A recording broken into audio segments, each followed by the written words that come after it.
much, Liz.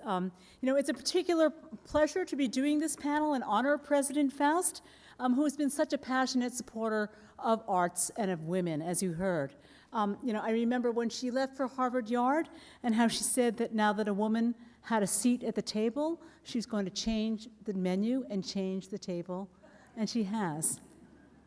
And of course, we writers endeavor to follow her example. For of course, gender issues have plagued the arts from time immemorial. Happily in writing, we've been helped in this by an organization called VITA, which in 2009 began tracking both who reviews books and whose books get reviewed. The results were dozens of charts like this one for the New Republic. And here, as you can see, the red is male, blue is female. Happily, in some cases, there has been recent improvement because of the pressure brought by VITA, as well as changes in editorial. For example, here are the new charts for the New York Times Book Review. And let me say that no matter how bad the numbers continue at, for instance, the New York Review of Books, the occasional truly outstanding woman does make it through. Still, given this sort of thing, it is perhaps no surprise that when the board of the Modern Library of America named the 100 best novels of the 20th century, its list featured 91 novels by men and 9 by women.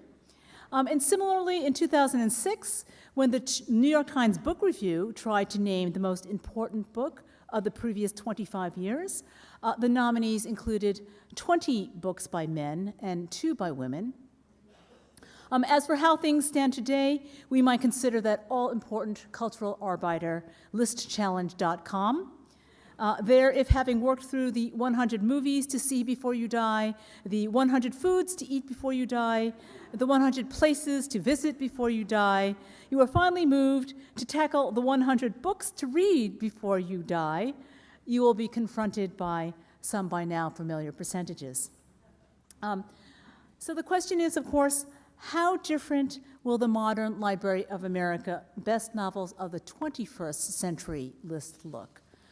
The answer is very much tied up with the fact that readership for fiction has always been predominantly female, and the fact that the definition of literary has more or less been not what those readers read.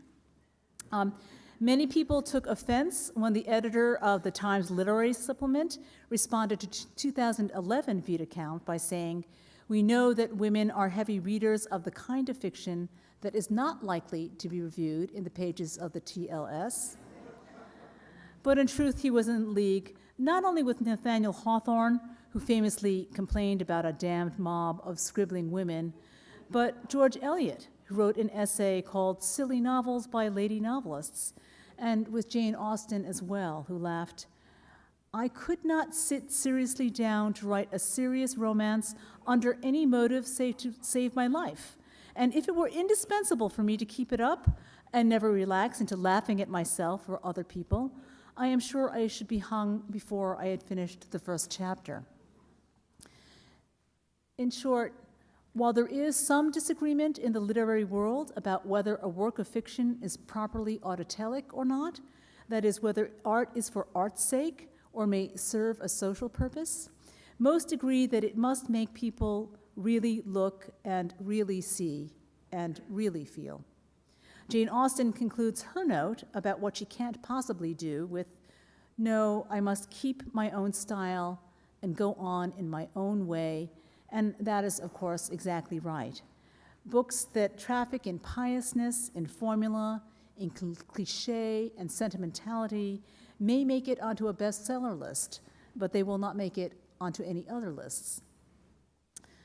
Yet, such is the pull of the women's market, a market estimated by some as 70 to 80% of the market for fiction, that literary women are often dragged into the field of the very kind of fiction against which literary is defined. Witness these covers for Nobel laureate Alice Munro, for example. I know. And here are an old and a new cover for Sylvia Plath's The Bell Jar. And in honor of President Faust's predecessor, Alice Adams, who won the Radcliffe Medal in 1997, here is the cover for her novel Superior Women. You can see how appropriate the artwork is for a novel about 5 Radcliffe women in the 1940s.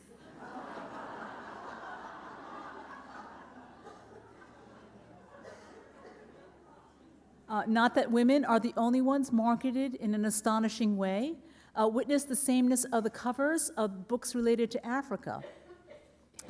It is as if, as one tweeter said, they were all designed by someone whose principal idea of the continent comes from The Lion King.